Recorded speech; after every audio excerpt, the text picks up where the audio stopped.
Listen, you're going to die disappointed if you keep waiting for the world to recognize how special you are. Marcus Aurelius knew something most people never figure out. The rarest personalities aren't the ones everyone notices. They're the ones who've stopped needing to be noticed at all. You think you want to be extraordinary? Here's the joke.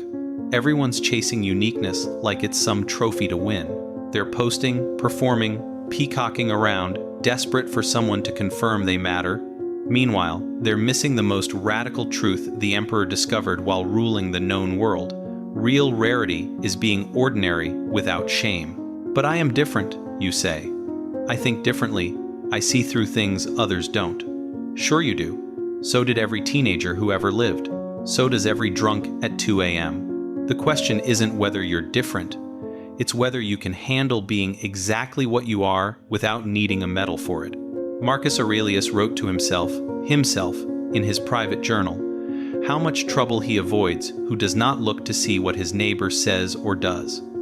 You know what that means? While you're busy comparing, measuring, trying to figure out if you're special enough, rare enough, worthy enough, life is happening. Right now, and you're missing it because you're too busy taking your own temperature. Here's what nobody tells you about having a truly rare personality. It feels like nothing.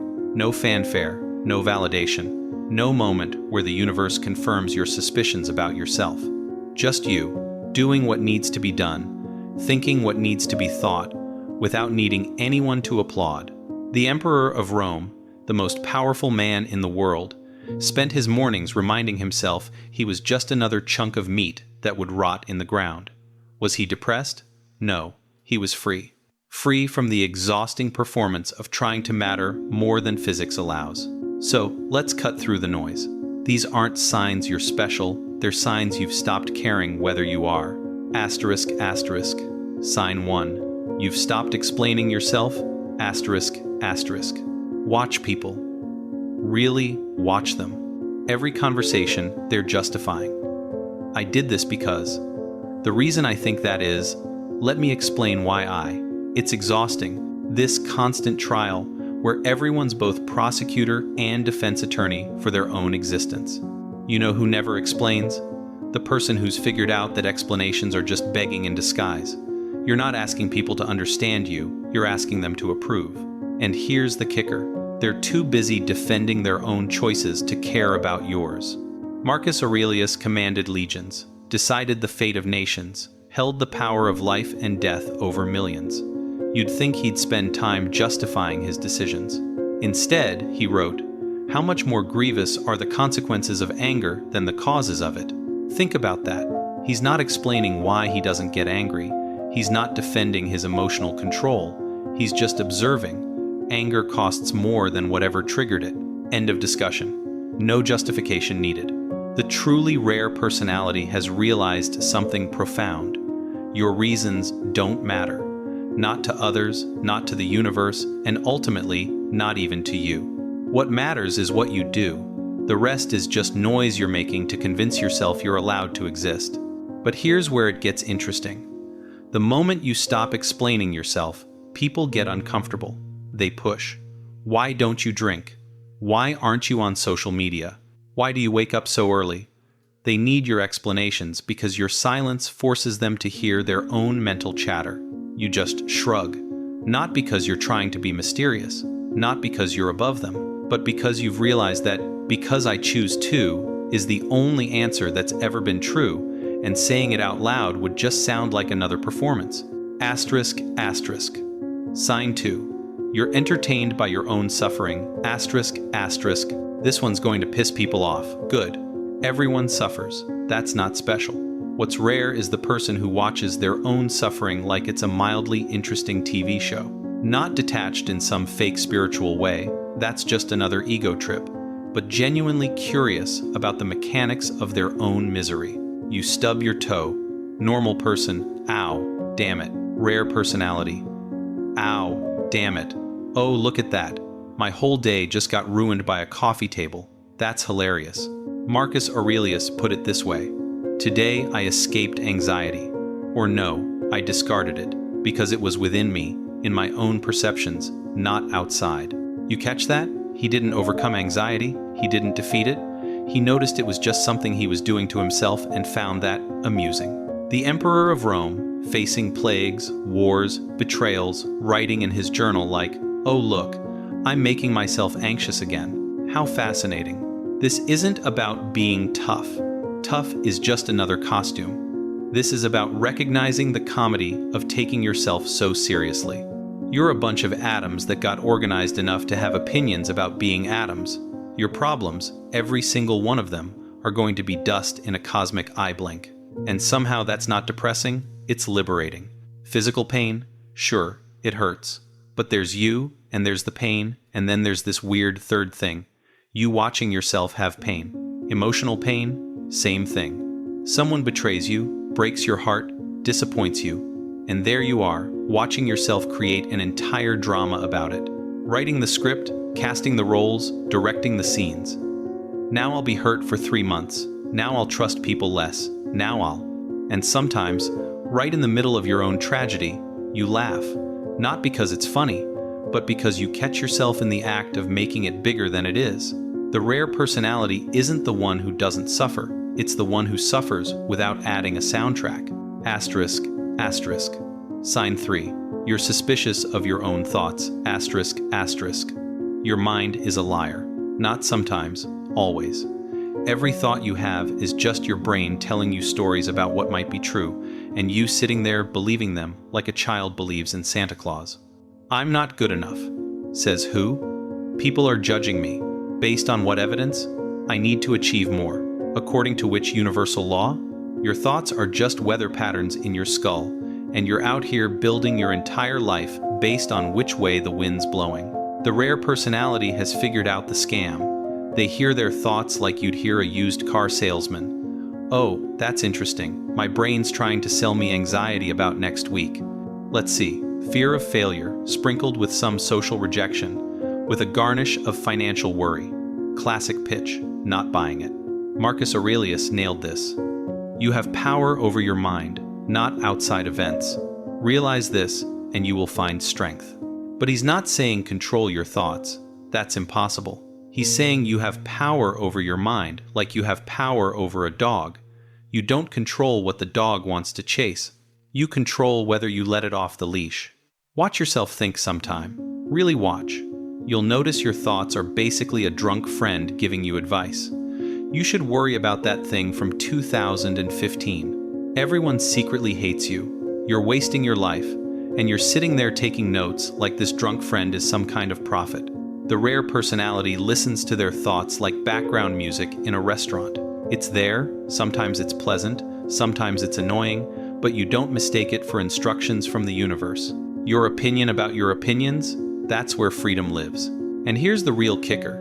The moment you stop trusting your thoughts automatically, they lose their power to torment you. They're still there, chattering away, but now they're just noise. Like traffic outside your window. Sometimes loud, sometimes quiet, but never really your problem unless you decide to go stand in the middle of the road. Asterisk, asterisk. Sign 4. You can hold 2 contradictory ideas without choosing sides. Asterisk, asterisk. Most people's minds are courtrooms. Every idea has to be guilty or innocent, right or wrong, true or false. They can't hold tension, can't sit with paradox, can't let contradictions coexist. Their brains are binary machines desperately trying to sort reality into neat little boxes. The rare personality? Their mind is more like a dinner party where enemies are sitting at the same table. Life is meaningless is sharing breadsticks with everything matters deeply. People are fundamentally good is pouring wine for everyone's selfish at core, and nobody's fighting, they're just there, coexisting. Being equally true in their own way, you can believe free will is an illusion, and take full responsibility for your choices.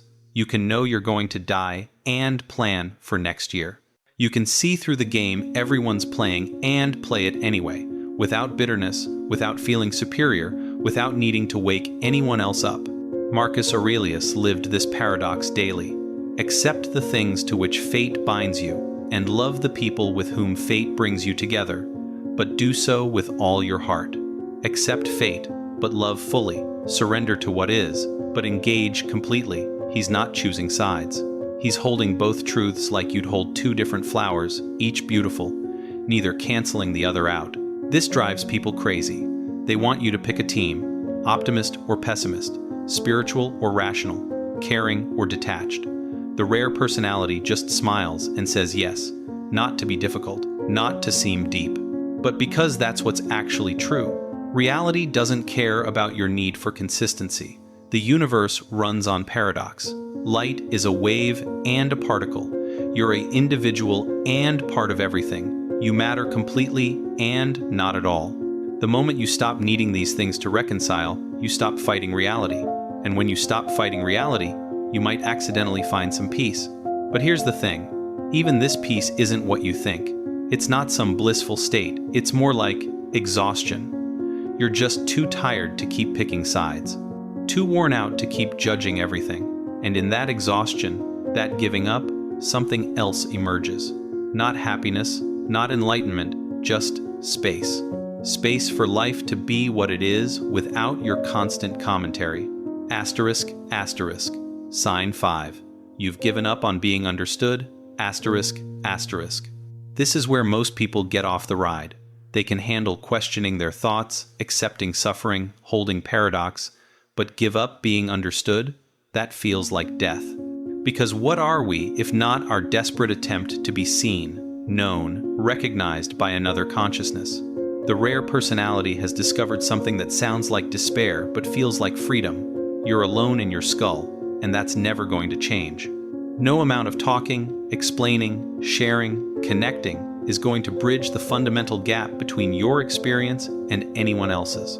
You're locked in a submarine at the bottom of your own consciousness, and all communication is just tapping on the walls. But that's so lonely, yeah? And loneliness is just the tax you pay for being conscious.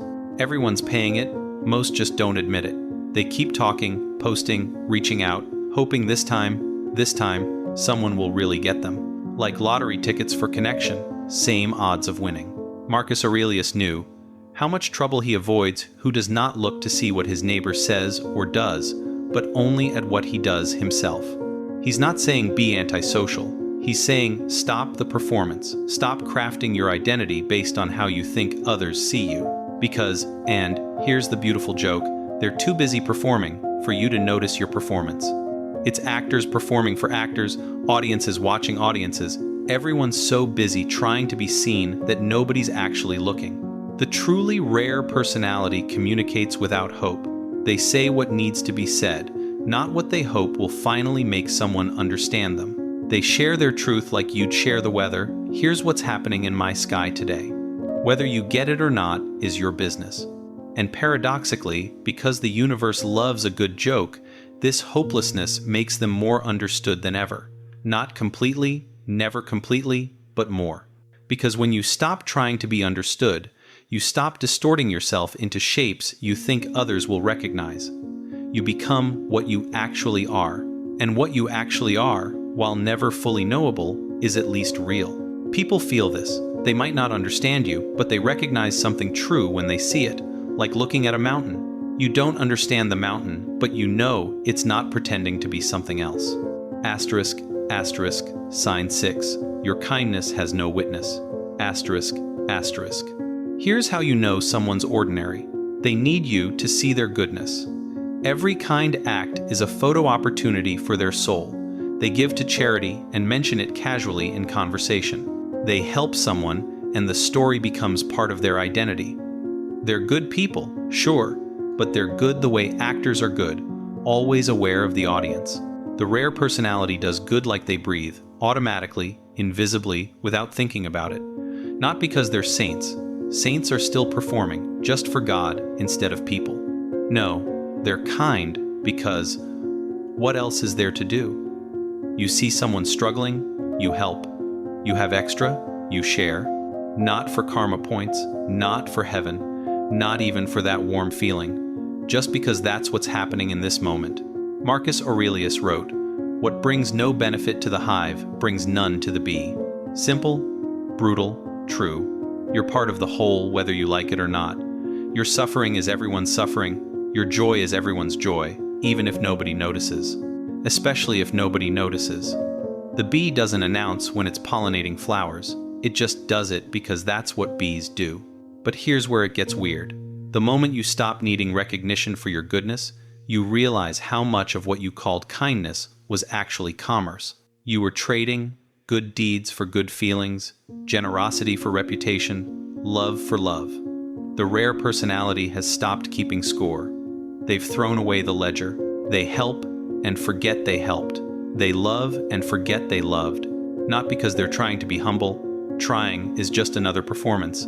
But because holding on to your good deeds is like holding on to your exhales, pointless and exhausting. Watch what happens when you do something kind and tell no one. Not your partner, not your friend, not even your journal. Just let it disappear into the fabric of existence. You'll feel a strange panic at first, but if nobody knows, did it even happen? That panic, that's your ego dying. Let it. The universe doesn't care about your kindness resume. The person you helped might not even remember you next week. And that's perfect, because real kindness isn't about you at all. It's just love moving through you like electricity through a wire. The wire doesn't get credit for the light. Asterisk, asterisk, sign 7. You're not waiting for anything, asterisk, asterisk. This is the final joke, the ultimate punchline. Everyone's waiting for the weekend, for the promotion, for the relationship, for enlightenment, for death. Always living in the gap between now and then, here and there, what is and what should be. The rare personality has realized something so simple, it's stupid. This is it. This moment, with all its imperfections, all its disappointments, all its ordinary, boring, regular, everyday, nothing special quality, this is your life. Not the life you're going to have once you figure things out. Not the life you'll live when conditions are right. This one, now. With the dirty dishes and the uncertainty and the slight headache and the background anxiety and the whole messy, unsatisfying, completely perfect catastrophe of being alive. Marcus Aurelius knew, confine yourself to the present. Not be present, that's just more doing, more effort, more trying to achieve some state. Confine yourself, like you're already in prison and he's just pointing out the bars. You're already trapped in now. Your whole life has only ever happened in this moment. Every memory, every plan, every fear, every hope, all experienced right here in the eternal, inescapable present. The difference is the rare personality has stopped trying to escape. They've stopped believing the next moment will be better than this one. They've given up on the future as a salvation plan. They're not waiting for anything because they've realized waiting is just another word for missing your life. But I have goals. Sure, have them. Work toward them. But not because reaching them will finally make you complete. You're already complete. You're a whole person right now. Reading these words, breathing that breath, thinking those thoughts, the goals are just something to do while you're busy being alive. This isn't resignation. Resignation still wishes things were different. This is recognition. The simple, obvious, devastating recognition that life is happening now or not at all. The waiting room you think you're in, that's the main event. The preparation you're doing, that's your life. The moment you're waiting for, it's this one, dressed in ordinary clothes. Asterisk, asterisk, so what now? Asterisk, asterisk, nothing. That's the whole point. There's nothing to do with this information. You can't use it to become special. Trying to be rare is the most common thing in the world. You can't practice these signs. Practice is just performance with extra steps. You can't even decide to stop caring whether you're rare or not. That's still caring, just with a minus sign. You know what Marcus Aurelius did after all his profound insights? Ruled an empire, dealt with plagues, raised children, fought wars, lost people he loved. The same stuff everyone does, just with fancier titles. His wisdom didn't exempt him from life. It just let him live it without the extra drama of thinking it should be different. The rare personality isn't trying to be rare. They've just gotten tired of trying to be anything other than what they are. And what they are, stripped of all the costumes and pretenses and performances, is exactly what you are. A temporary arrangement of matter that somehow became conscious enough to wonder what it's all about. The answer, if there is one, seems to be nothing, everything, both, neither. Who cares? You're here now. That's weird enough. That's rare enough. That's enough. Stop trying to be extraordinary. You're already impossibly unlikely. The odds of you existing at all are so astronomically small that mathematics doesn't have numbers for it. You won the cosmic lottery just by being born, and you're spending your winnings trying to prove you deserved to win. You want to know if you have a rare personality? Wrong question. The right question is, can you live with being exactly what you are without needing it to mean something? Can you be ordinary without feeling diminished? Can you let life live through you without taking credit or blame? Can you die without feeling cheated? Marcus Aurelius could, but then again, he's dead now, just like you'll be, just like everyone who's ever wondered if they were special. Dust to dust, atoms to atoms, consciousness to, who knows? And in the meantime, between birth and death, between nothing and nothing, here you are, thinking, breathing, wondering. That's not rare, that's not special. That's just what is. And what is enough. Or it isn't. Either way, the dishes need doing.